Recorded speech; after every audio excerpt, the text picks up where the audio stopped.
नमस्कार, मैं हूं अंजलि इस्टवाल और हमारे इस खास कार्यक्रम में आपका स्वागत है जो कोरोना वायरस से जुड़ा हुआ है। और आज हम चर्चा करेंगे भारत से वैक्सीन के निर्यात पर और साथ में अमेरिका में बढ़ते हुए मामलों पर। पहले बात करते हैं भारत से वैक्सीन के निर्यात पर। अक्टूबर में फिर से एक बार वैक्सीन का निर्यात शुरू हो जाएगा। इसके बारे में खुद केंद्र सरकार ने यह जानकारी दी है और प्रधानमंत्री मोदी ने भी हाल ही में एक ट्वीट किया था जिसमें उन्होंने कहा था कि जब हमारे यहाँ वैक्सीन का उत्पादन बढ़ेगा तो हम निर्यात करेंगे। तो ये एक वैक्सीन मैत्री नाम का प्रोग्राम है जिसके तहत इसे निर्यात किया जाएगा और कोवैक्स नाम की एक ग्लोबल अलायंस है जिसमें भारत ने अपनी तरफ से ये वादा किया था कि वो एक सर्टेन नंबर ऑफ वैक्सीन देगा जो दूसरे ऐसे देशों तक पहुंचाई जाए जहां पर वैक्सीन का उत्पादन नहीं है और जो गरीब देश भी हैं उन तक भी। और अप्रैल में जब महामारी फैली थी उसके बाद इसे रोक दिया गया था क्योंकि हमारे देश में वैक्सीन की कमी थी। इस पर चर्चा करने के लिए हमारे साथ डॉक्टर अनीता रमेश चंद्रा जुड़ गई हैं जो कि सीनियर ऑन्कोलॉजिस्ट हैं अपोलो चेन्नई से, और डॉक्टर जीसी खिलनानी हैं जो कि चेयरमैन है PSRI इंस्टीट्यूट के। आप दोनों का बहुत बहुत शुक्रिया हमारे साथ जुड़ने के लिए। डॉक्टर चंद्रा, बड़ा सवाल ये है कि हमारे देश में अगर जिस गति से इस वक्त टीकाकरण चल रहा है अगर वही रहता है जो कि करीब 94 लाख प्रतिदिन का औसत है, तो ऐसे में हम 48% पॉपुलेशन को ही वैक्सीनेट कर पाएंगे दिसंबर तक। हमारा टारगेट था पूरी पॉपुलेशन का। सवाल ये है, क्या अपने देश में वैक्सीन को रखना ज्यादा जरूरी है या हमारी प्रतिबद्धता जो बाहर देने की भी है वो भी अहम है? देखिए, हमारा जो वैक्सीनेशन प्रोटोकॉल अभी चल रहा है इसमें दिखाई दे रहा है we are below the expected line. जो लाइन होना चाहिए उससे हम लोग नीचे हैं। So we have not reach the target. कम है। यस, केसेस भी अभी कम नहीं हुआ। कोरोना वायरस आज का भी reported 31,000 cases newly detected yesterday. So we are little lagging behind the vaccination schedule. So एक बात है। इसके साथ साथ हमारा वैक्सीनेशन भी मैन्युफैक्चरिंग ज्यादा हो रहा है और biologically fourth company is coming. Moderna, Pfizer भी आ रहा है but they are all coming, we are not sure. ये एक बात है।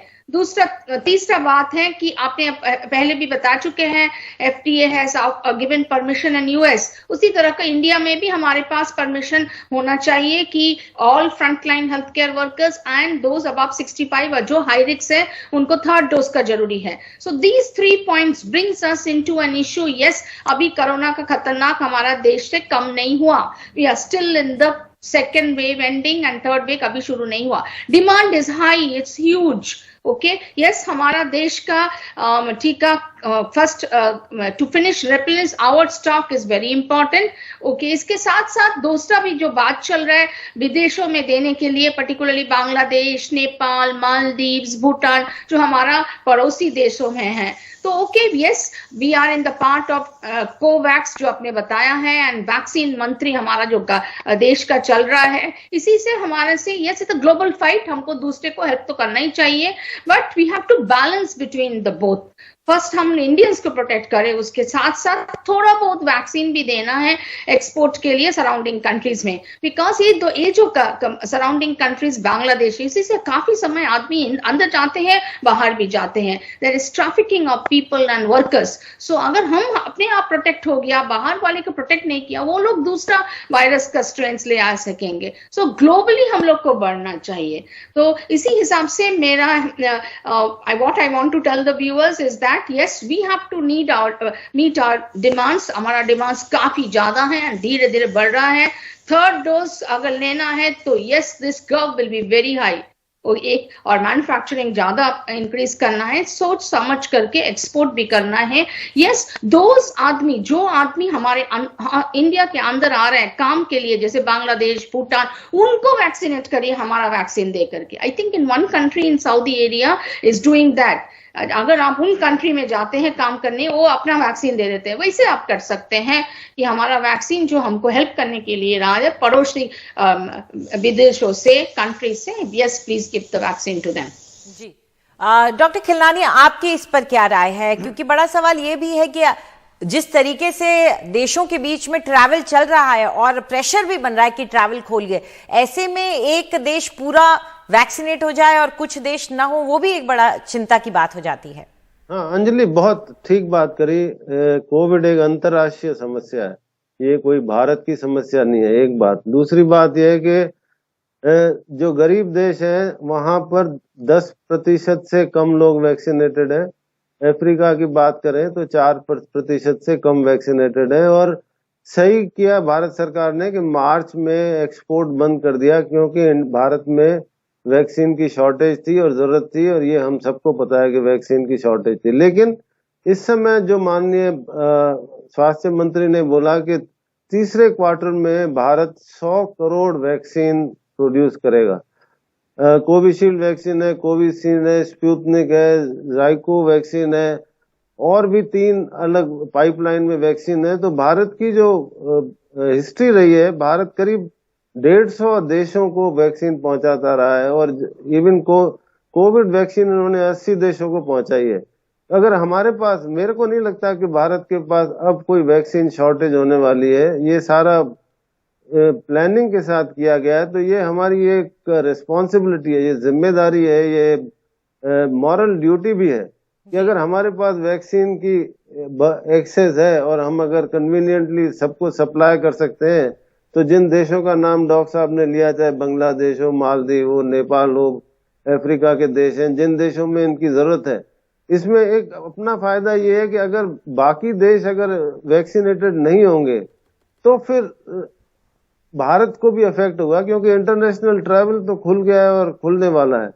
दूसरी बात, जो बूस्टर की बात कही आपने, ये जो साइंटिफिक इंफॉर्मेशन है कि 2 महीने बाद 6% के दर से एंटीबॉडी लेवल वेन होता जाता है। तो इसीलिए हम देख रहे हैं कि जो अमेरिका में जो नए केसेस हो रहे हैं, ये वैक्सीनेटेड लोगों में से हो रहे हैं, क्योंकि 4 से 6 महीने के बाद जो इम्यूनिटी है वो कम हो जाती है, इन्फेक्शन रेट बढ़ जाता है और इन्फेक्शन की सिवियरिटी भी बढ़ जाती है।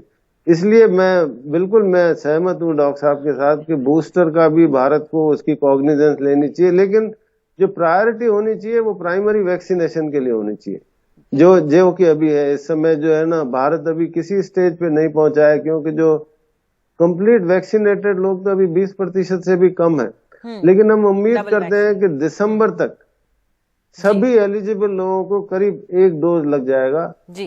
जो बच्चों में जो कोवैक्सीन ट्रायल अब खत्म हो गई है बच्चों में, उसके रिजल्ट्स अभी सबमिट होने वाले हैं जी। तो 2 से 18 साल के बच्चों को भी वैक्सीन लग जाएगी। मैं ये कहना चाहता हूं कि भारत में अब वैक्सीन की शॉर्टेज की कोई संभावना नहीं है। तो मैं इसको मॉरली, एथिकली और कोवैक्स का ग्रुप का मेंबर होने के वजह से मैं सोचता हूं कि वैक्सीन का निर्यात जरूर करना चाहिए, सबको मदद करना चाहिए, वो मानवता के आधार पे भी और जरूरत के आधार पे। फर्ज बनता है हमारा वैक्सीन प्रोड्यूसिंग देश होते हुए। शुक्रिया आप दोनों का हमारे साथ जुड़ने के लिए। तो अहम हो जाता है कि भारत की प्रतिबद्धता थी, भारत ने वादा किया था, भारत ने अपनी जुबान दी थी। तो अब जरूरी भी है कि वक्त आ गया है कि जब हमारे यहाँ प्रोडक्शन बढ़ रहा है तो उस वादे को पूरा किया जाए। एक छोटा सा ब्रेक लेंगे, ब्रेक के बाद चर्चा करेंगे कि कैसे अमेरिका में एक बार फिर से एक दिन में औसतन 2000 मौतें होने लगी है। इस पर चर्चा करेंगे। फिलहाल एक ब्रेक। अमेरिका में डेल्टा वायरस के वेरिएंट के पहुंचने के बाद से वहां जो नई लहर आई उसने लोगों की चिंता बढ़ा दी है। वहां पर एक बार फिर से कोरोना के बहुत ज्यादा मामले आ रहे हैं और अगर प्रतिदिन मौत का आंकड़ा देखें तो वो औसतन 2000 के करीब पहुंच गया है। इस पर चर्चा करने के लिए हमारे साथ डॉक्टर इशिता द्विवेदी जुड़ गई हैं न्यूयॉर्क से। शुक्रिया डॉक्टर द्विवेदी हमसे बात करने के लिए। सबसे पहले तो यही जानना चाहेंगे कि 2000 औसतन मौतें प्रतिदिन की, जब वैक्सीनेशन का आंकड़ा 64-65 के करीब है पूरी पॉपुलेशन के हिस्से का, तो फिर क्या वजह है कि इतनी मौतें हो रही हैं? जी, हम देख रहे हैं ज्यादातर जो मौतें हो रही हैं वो अनवैक्सीनेटेड लोगों में हो रही है। ये पेंडेमिक ज्यादातर अभी अनवैक्सीनेटेड लोगों में ही बढ़ रहा है। जिनको वैक्सीनेशन हो चुका है उनमें हम देख रहे हैं कि अगर उनको ब्रेक थ्रू इन्फेक्शन कोविड-19 की हो रही है वो ज्यादा गंभीर नहीं है और उनको हॉस्पिटलाइजेशन की जरूरत नहीं पड़ रही है। अभी तक यूनाइटेड स्टेट्स में तकरीबन 60% लोगों को वैक्सीनेशन हो चुका है, पर 40% अभी भी बाकी हैं और ज्यादातर मौतें उन्हीं में हो रही हैं। जी, कुछ राज्यों में खास तौर पर नंबर ज्यादा देखे जा रहे हैं, लेकिन ये भी कहा जा रहा है कि एफडीए ने अब बूस्टर शॉट को लेकर के एक अहम फैसला किया है, क्या है वो? जी, आज FDA ने फैसला किया है कि बूस्टर शॉट तीसरा जो डोज है फाइजर वैक्सीन का सिर्फ अभी अप्रूव हुआ है। ये अप्रूवल 65 इयर्स के ज्यादा जो लोग हैं उनमें अप्रूव हुआ है, जिनको बीमारी है जैसे इम्यून सिस्टम की बीमारी है उनमें अप्रूव हुआ है, और जो 65 इयर्स से कम है लोग उनमें अगर उनको और बीमारियां हैं जो उनको हाई रिस्क पे पहुंचाती हैं या फिर उनका काम अगर उनको इन्फेक्शन के हाई रिस्क पे पहुंचाता है उनके लिए भी अप्रूव हुआ है। लेकिन डॉक्टर इशिता, उनका क्या होगा जिनको मॉडर्ना या जॉनसन एंड जॉनसन या दूसरी कोई यूएस ऑथराइज्ड वैक्सीन लगी है, उनके लिए बूस्टर डोज की क्या उम्मीद है?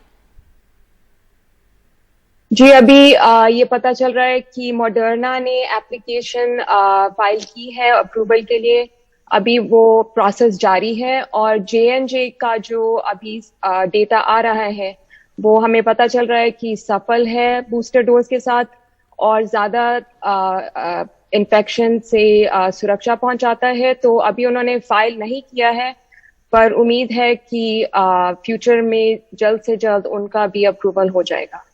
जी, शुक्रिया डॉक्टर द्विवेदी हमारे साथ बात करने के लिए। न्यूयॉर्क से डॉक्टर इशिता द्विवेदी हमें बता रही थी कि आखिर अमेरिका में इस तरह से नंबर क्यों बढ़ रहे हैं। आगे बढ़ते हैं। 17 सितंबर को प्रधानमंत्री नरेंद्र मोदी का 71वां जन्मदिन बड़ी धूमधाम से मनाया गया।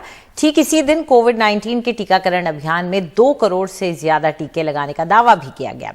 कोरोना के खिलाफ ये एक बड़ी उपलब्धि हो सकती है, लेकिन जब मृतकों को भी टीके का डोज लगने के प्रमाण पत्र जारी होने लगे तो इस रिकॉर्ड पर सवाल जरूर उठते हैं। वैसे पहले भी हम ऐसी खबरें दिखा चुके हैं, सरकार ने जांच की बात भी कही थी, लेकिन आज तक कुछ हुआ नहीं है। भोपाल से करीब 200 किलोमीटर दूर आगर मालवा में आशुतोष शर्मा मोबाइल में अपनी मां की यादों को सहेजते हैं, लेकिन इसी मोबाइल पर आए एक मैसेज और सर्टिफिकेट ने जैसे उस दर्द को और बढ़ा दिया। उनकी मां विद्या शर्मा को 8 मार्च को पहला डोज लगा, जून में दूसरा डोज लगना था, लेकिन 1 मई 2021 को कोरोना से ही उनका निधन हो गया। मौत के 4 महीने बाद 17 सितंबर को मोबाइल पर मैसेज आया कि नगरपालिका टाउन हॉल में उन्हें टीके का दूसरा डोज लग गया। वेबसाइट में आशुतोष को मां के नाम का सर्टिफिकेट भी मिल गया। रात में मेरे पास एक मैसेज आता है 8:02 पर मेरे मोबाइल पर कि मेरी मम्मी का जो है टीकाकरण किया गया, सेकंड डोज उसमें सक्सेसफुली लगाया गया है। जब मैंने लिंक पे जाके उसको देखा और तो सर्टिफिकेट मेरा डाउनलोड होता है मम्मी के नाम से कि 17 सितंबर के दिन जो है मम्मी का town hall ward number 4 Agar में जो है उनको टीकाकरण लगाया गया। जब मम्मी इस दुनिया में ही नहीं है और उनको टीकाकरण किया गया, पता नहीं उन्होंने टीका किसको लगाया और क्या चल रहा है। तो क्या सोचते हैं इन सब चीज़ों को लेकर आप? मुझे लगता है अधिकारियों पे बहुत प्रेशर बनाया जा रहा है टीकाकरण के नंबर्स बढ़ाने के लिए, और इस तरह से फिर उनको फर्जीवाड़ा करने पे वो मजबूर होना पड़ रहा है। आगर की ही छावनी इलाके में रहने वाली 26 साल की पिंकी वर्मा ने 8 जून को पहला डोज लगवाया। दूसरा डोज लगना है, लेकिन उन्हें भी 17 सितंबर को मैसेज आ गया कि उन्हें टीका लग गया, वो भी राजस्थान में झालावाड़ जिले के टीकाकरण केंद्र पर। मुझे वैक्सीन की पहली डोज 8 जून को लगी थी और दूसरी डोज 84 दिन के बाद 7 सितंबर को लगने वाली थी। तो मेरी तबीयत अचानक ख़राब हो गई थी बीच में, तो मैंने दूसरी डोज नहीं लगवाई। और कल अचानक मेरे पास मैसेज आया तो मैं उसको देख के चौंक गई कि जब मैंने दूसरी डोज लगवाई नहीं तो मेरे पास मैसेज कहाँ से आएगा कि आपको दोनों वैक्सीन लग चुकी है। भोपाल की रहने वाली 54 साल की लीला सुतार को 25 मार्च को पहला टीका लगा, फिर वो कोरोना संक्रमित हो गई, दूसरा डोज लग नहीं पाया, लेकिन 17 सितंबर को उन्हें भी टीके के दूसरे डोज का मैसेज आ गया। मैंने अभी वैक्सीन नहीं लगाया, दूसरा वैक्सीन नहीं लगाया, फिर भी मेरा मैसेज आ गया है कि आप वैक्सीन लगा चुके हैं। अब मैं कहीं बाहर गई तो मुझे तो परेशानी आएगी, अब मैं क्या करूं बताओ।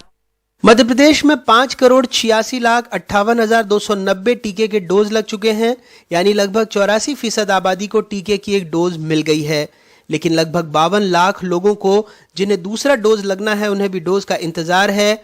भोपाल में 5,000 ऐसे लोग भी हैं जिन्हें दोनों डोज लगने के बाद सर्टिफिकेट नहीं मिला है। लोगों का आरोप है ये आंकड़े बढ़ाने का खेल है, सरकार कह रही है छोटी सी दिक्कत। कौन सा मामला है, एक आध जगह का कहीं कोई मामला होगा तो उसकी जांच की जाएगी। कहीं हो सकता है लिपि की त्रुटि हुई हो या इस तरह की, पर अमूमन कहीं कोई दिक्कत ऐसी समझ में नहीं आई है, ना ही कोई ऐसे मामले आए। पर उसके बाद भी यदि कहीं इस तरह की दिक्कत होगी तो उसका निदान किया जाएगा। अब वैसे 27 सितंबर को महाअभियान की तैयारी है। लक्ष्य है उस दिन राज्य की पूरी आबादी को पहला डोज लगा दिया जाए। शुक्रवार को ही देश में टीकाकरण के सभी रिकॉर्ड तोड़ते हुए 2.5 करोड़ टीके लगाने का दावा किया गया। मध्य प्रदेश, जो कुछ महीनों पहले टीकाकरण में 7वें नंबर पर था, उसने भी दावा किया कि अब वो दूसरे स्थान पर है। लेकिन जून में ही हमने खबर दिखाई थी कि कैसे 13 साल के बच्चे को बगैर टीका लगवाए टीकाकरण का सर्टिफिकेट मिल गया और अब एक मृतक के नाम पर टीकाकरण का सर्टिफिकेट जारी हो चुका है, जो खुद बताता है कि ये आंकड़े कैसे हासिल किए गए होंगे। अगर मालवा से जफर मुल्तानी और भोपाल से कैमरा पर्सन रिजवान खान के साथ अनुराग द्वारी, एनडीटीवी इंडिया। तो हमारे आज के कार्यक्रम में इतना ही। जाते जाते आपको याद दिला दें कि अपना टीका जरूर लगवाएं और टीके के बावजूद आपका मास्क पहनना जरूरी है। फिलहाल इतना ही। नमस्कार।